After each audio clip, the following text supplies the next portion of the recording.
Welcome back to our series of 30 teams in 30 days, taking you all the way up to opening day. I'm the voice of Evan, and today we're talking about my team, the Washington Nationals.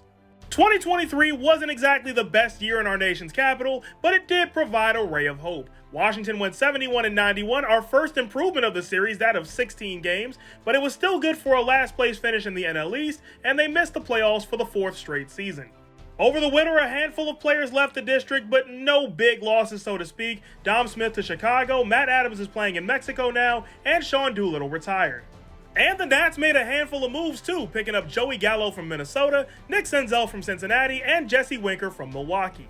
MLB Pipeline ranks the Nats farm system at 8th overall. They have 3 prospects in the top 100, led by Dylan Cruz coming in at number 7, and Washington has the 10th pick in the MLB draft.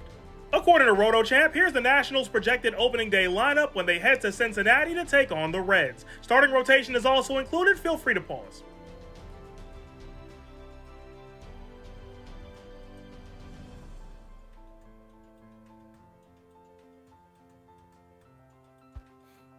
My big question for the Nats is, what does the future look like? This actually wasn't the original question I had for the Nats. Originally, I was going to ask about ownership, but the Lerners have announced that they are no longer selling the team, so that answers that question. Next up on the docket is, when the next competitive window opens up in the next couple of years, how many guys on the big league team are still going to be here? In 2024, it's sink or swim for guys like Victor Robles, Luis Garcia, and maybe even Patrick Corbin now that his contract is tradable. And even beyond 2024, with the MASN dispute seemingly reaching its end, does this mean the Nats will be more willing to spend money in future free agencies like they did in their last competitive window? Even still, there is plenty for Nats fans to be excited about right now.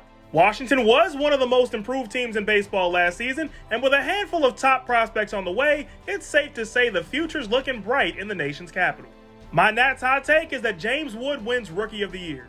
Vegas sets the Nationals win line at 66.5, and you know me, I'm an optimist. Go ahead and give me the over. Where are all my fellow Nats fans at? Sound off in the comments.